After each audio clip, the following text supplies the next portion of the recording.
গত বছরের মে মাসে ফ্রান্সের একটি কারাগার থেকে এক আসামিকে আদালতে নিয়ে যাওয়ার সময় ঘটে এক নজিরবিহীন ঘটনা। ফিল্মি কায়দায় পুলিশের কাছ থেকে ছিনিয়ে নেওয়া হয় কুখ্যাত এক সন্ত্রাসীকে। মেক্সিকো বা তৃতীয় বিশ্বের কোনো দেশ নয়, এই ঘটনা ঘটেছে ইউরোপীয় দেশ ফ্রান্সে। কুখ্যাত ব্ল্যাক গ্যাংয়ের সদস্য মোহামেদ আমরা ওরফে দ্য ফ্লাইকে পুলিশি জিম্মা থেকে ছিনিয়ে নিতে এই কাণ্ড ঘটায় তার দোসররা। যেন কোনো অ্যাকশন সিনেমার দৃশ্য। পুলিশের ভ্যানকে আটকে শুরু হয় ভারী অস্ত্র দিয়ে হামলা। শান্ত সড়ক হঠাৎ হয়ে পড়ে অশান্ত। টান টান উত্তেজনা, রাস্তা যেন পরিণত হয় রণক্ষেত্রে। পাল্টাপাল্টি গুলিতে উত্তপ্ত হয়ে ওঠে পরিস্থিতি। হামলাকারীদের গুলিতে প্রাণ যায় দুই পুলিশ সদস্যের। অস্থিতিশীল পরিস্থিতির সুযোগে মোহামেদ আমরাকে ছিনিয়ে নেয় সহযোগীরা। এরপর থেকেই পলাতক ছিল দুর্ধর্ষ এই গ্যাংস্টার। গ্যাংস্টার মোহামেদ আমরার অপরাধের ইতিহাস দীর্ঘ।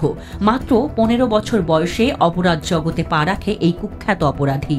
এরপর থেকে চুরি, ডাকাতি, খুন, গুম এসব অপরাধে তার নাম উঠে আসে একাধিকবার। ফ্রান্সের পুলিশ বহুবার তাকে ধরার চেষ্টা করলেও প্রতিবারই তাদের বোকা বানিয়ে পালিয়েছে সে। হাজারো পুলিশ সদস্যের প্রচেষ্টার পরেও নাগাল পাওয়া যাচ্ছিল না তার। প্রায় 1 বছর ধরে তাকে খোঁজা হলেও কোনো সন্ধান পাওয়া যায়নি। ইন্টারপোলও তার বিরুদ্ধে রেড নোটিশ জারি করেছিল। দীর্ঘ 1 বছর অনুসন্ধানের পর অবশেষে রোমানিয়া পুলিশ সক্ষম হয় তাকে গ্রেপ্তার করতে।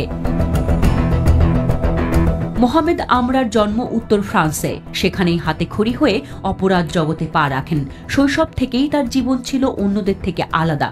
ছোট্ট বয়সে মাদক, সহিংসতা এবং অপরাধের প্রতি আগ্রহ তাকে এক অন্ধকার জগতে ঠেলে দেয়। প্রথম দিকে ছোটখাটো অপরাধ করলেও ধীরে ধীরে সে হয়ে ওঠে একটি ভয়ঙ্কর গ্যাংয়ের সদস্য। দ্য ফ্লাই নামে পরিচিতি লাভ করা এই ব্যক্তি শুধু নিজের জীবনকে নয়, তার আশেপাশের অনেক মানুষের জীবনকেও ঠেলে দিয়েছে বিপদের মুখে। জেলেও যেতে হয়েছে বহুবার। রোমানিয়ায় ধরা পড়ার পর তার বিরুদ্ধে অভিযোগের পাহাড় তৈরি হচ্ছে। এরই মধ্যে ফ্রান্স ও রোমানিয়া দুই দেশেই তার অপরাধের বিচার চলছে। বিশ্লেষকরা মনে করছেন তার গ্রেপ্তার হওয়ার পর গ্যাং কালচার এবং অপরাধের বিরুদ্ধে বেশ কিছু পদক্ষেপ নেওয়া হতে পারে। বিশেষজ্ঞদের মতে গ্যাংস্টারদের বিরুদ্ধে একাধিক দেশ যদি একযোগে কার্যকরী পদক্ষেপ নেয় তবে অপরাধ প্রবণতা কিছুটা কমানো সম্ভব হবে।